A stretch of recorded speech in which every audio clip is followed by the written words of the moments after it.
Hey guys, Brian from Snowwalker Bushcraft. These are plaster casts. This is a wolf and this one's a grizzly bear, and both of these came from Yellowstone National Park. The reason why I like taking casts is because this is how you actually learn.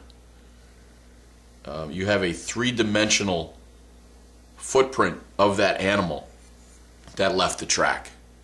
Okay, you actually get more concise measurements, and you get to learn the nuances in each track that differ from animal to animal and species to species. Okay, so stick with me. When we come back, I'm going to show you the components of the casting kit that's going to allow you to take these home. We'll be right back.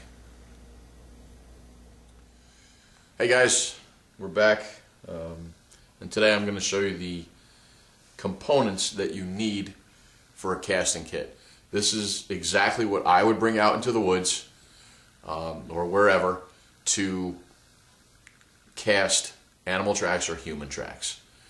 Okay, plaster. Okay, I got about a pound, maybe 1.25 pounds worth of plaster in here. I carry it in a Planters Mixed Nuts plastic container. I don't like to use a bunch of Ziploc bags for the very simple reason that if I come across a track that's this big, okay, I want to be able to take it home. All right, that's why I don't carry it in plastic bags. Some people do, I don't. Again, this is for suggestion. If it works for you, great. I hope you take something from it. But anyway, so I have my plaster. I have 2 drink cups. I think I got these at the fair. The one thing that you want to make sure with your drink cups is that they're flexible, okay? You want them flexible because after you get done mixing your plaster, all you have to do is squeeze it, and all your plaster just falls right to the bottom, and you just take it, pour it in a bag, take it out with you. No mess, no fuss. I like to carry 3 of them. I just don't have another one of these. When you're mixing your plaster for your casts, the correct mixture between plaster and water that you're going to do is it's going to be 2 parts of plaster to 1 part of water. Okay? Just one more time. 2 parts of plaster to 1 part of water. And that will give you the consistency, for the most part, of pancake batter. Maybe a little thicker. And that's okay. It'll be enough for it to flow into the track, but it will also be nice enough that it'll just lay on top of the track. That's why I don't use forms. As you can see on here, okay, this was taken in sand. It was a little worn, but he was still there. It flowed into my pad, into my claws, okay? But when you turned it over, that's exactly the way that it was, okay? There's no form, but it's nice and it's thick enough so that it stays right there. And if you actually want to, when you get done and you get home, you can pour more plaster over the top of it, okay, to make it a little bit thicker, to make it stronger. All right, so moving on, we have spatulas, okay? And with the spatulas, basically it's for mixing, okay? And then you're going to be pouring out your plaster, okay? But actually, you're going to pour it, you're going to use this as a break over the top of the plaster.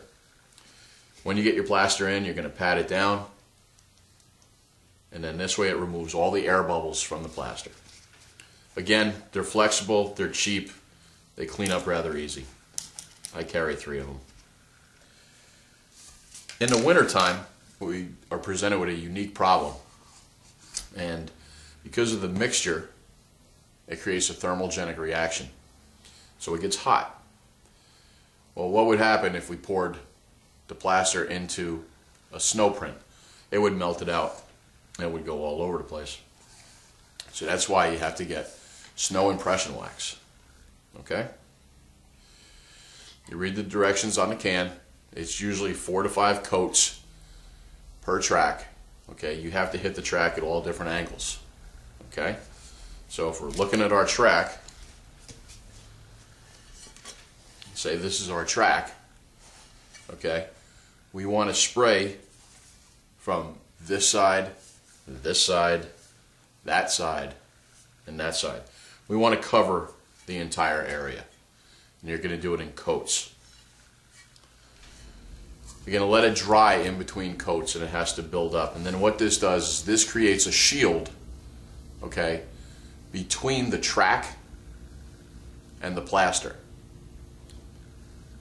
It'll help it, and it'll seal it, and then this way we don't lose the track when we put it in. Okay, in the summertime, if you have like a dust print, and sometimes they're very fine dirt and dust prints, and you might get a really, really good one.